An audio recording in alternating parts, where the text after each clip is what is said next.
We bought a G20 M340i. Just kidding, it's Edwin's, but we bought a dyno.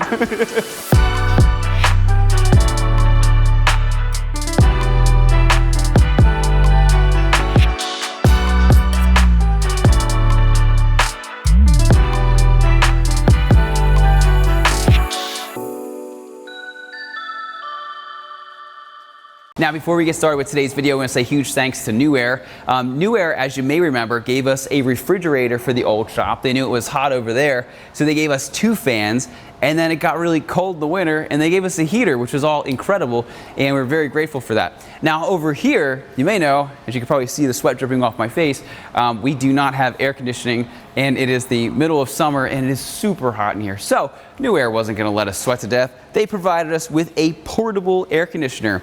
Now, if you have a space, now this is recommended for about 500 square feet, so we don't really use it in the shop area here because it's not super efficient. This is more for like the office setting, or we have a packaging area over there, and it gets crazy hot. But it is super simple to set up. It works for about 500 square feet. And not only is it an air conditioner, but it has a built-in dehumidifier. Something that I really like about this unit is it is incredibly easy to use. Basically, you have your on-off button. You can have it in air conditioning mode. You can have it on just regular fan mode or dry mode, which acts more as a dehumidifier. We're gonna put it back on cool because it's 1,000 degrees in here. To change your temperature, you can have it where it will automatically shut off once it hits that temperature.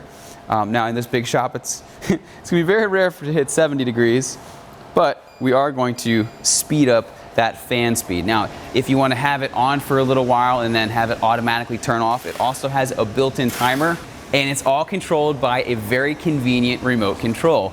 As far as setup is a breeze. That comes with this adapter right here.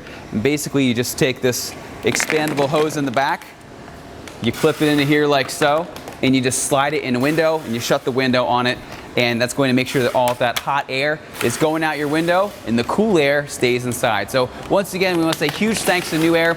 If you are interested in anything from NewAir, be sure to see the links in the description. We have a coupon code just for you. Hey, this is Bryan. Thanks for watching Kies Motorsports. If you like our videos, give us a thumbs up. Make sure to subscribe and check us out at KiesMotorsports.com. That is right. Today, we're excited to tell you that we bought a dyno. So as many of you know, we bought an F80 M3 in August of last year, and we've actually had a ton of comments actually asking if we still have the car. And the answer is absolutely yes. And you're thinking, you're just telling us about a dyno. What does that have to do with your F80 M3? Well, one thing that we did with the 335 is we just modded the crap out of it, and we've never dynoed it, ever. It's actually at a wrap shop, so it hasn't even had a chance to get on the dyno itself.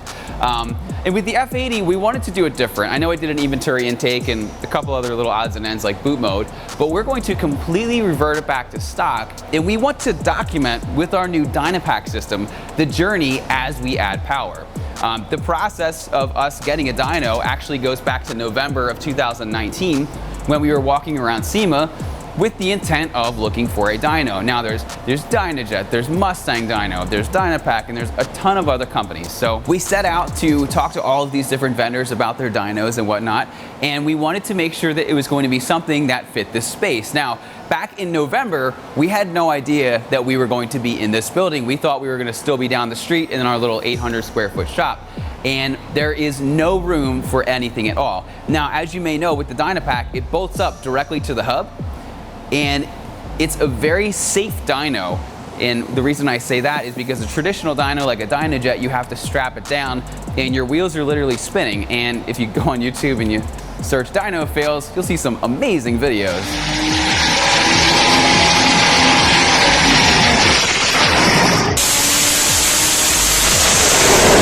So for us, we wanted something that was very safe. Not that the other dynos aren't safe, a lot of times it's user error in that case. We wanted something that was portable.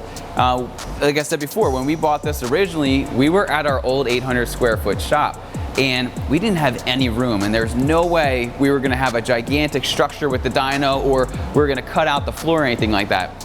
So portability was something that was very important to us, and I'm really glad we did that, because even here, although we have 4 times the space we had at our last shop, we still don't have all that much room. And with these, they have wheels. They're 800 pounds each, so they're not light, but you can easily wheel them out of the way, and we can do videos, and we can kind of work around them. Lastly, these are insanely accurate because they bolt right up to the hub, so you don't have, different weight wheels, different size wheels. You don't have to worry about any of that. And this is actually what BMW North America uses. Now, I mentioned that we bought this to use for the F80 so that we could follow the build along, but we didn't just buy it for the F80, obviously. One of the main reasons we bought this is we get a lot of emails from a variety of different companies that want us to review their products, whether it be an intake, an exhaust, cooling, whatever it may be. And we know that a lot of these manufacturers give data sheets, but there's also a lot of talk about what actually happens in the real world. So one of the things that we want to do with these is we want to myth bust a lot of products, whether it be an intake, an exhaust, whatever it may be, a tune, and really put the product to the test to see, you know, this is the before and this is after.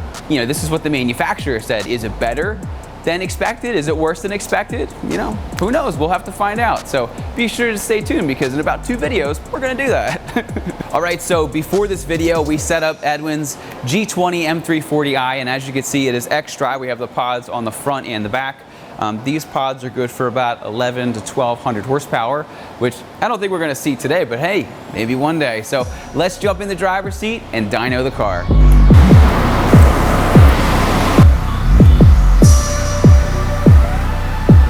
So what we need to do before we dyno is we need to put it in dyno mode. That's what we're doing now. All right, and then we are going to do a 4th gear pull. Here we go.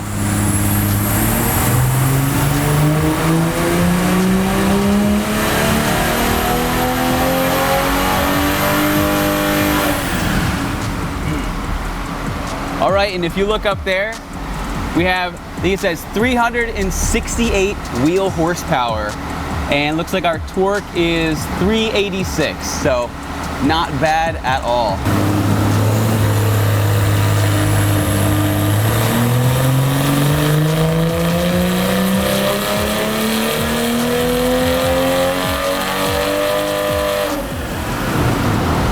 All right, for run number 2, we're starting to get a little bit of heat soak. So if you look over there, it's 360 horsepower to the wheels and the torque is 384. So it went from 368 when it wasn't heat soaked to 360 with the horsepower. And then the torque went from 386 to 384. So incredible numbers. Now this car does have a catted downpipe, but at the moment it doesn't have any tune or anything because BMW wiped it when he went in for service. So we're gonna have to come back with some tune videos and see what that does. But these numbers are incredible. That's wheel horsepower on an all-wheel drive car that literally only has a downpipe. So with only a downpipe, we were able to put an average of 364 horsepower and 385 foot-pound of torque in this absolute beast of a car. Now, as you can see, this video is effectively over, but we are not done adding the performance to this car before it leaves for the day.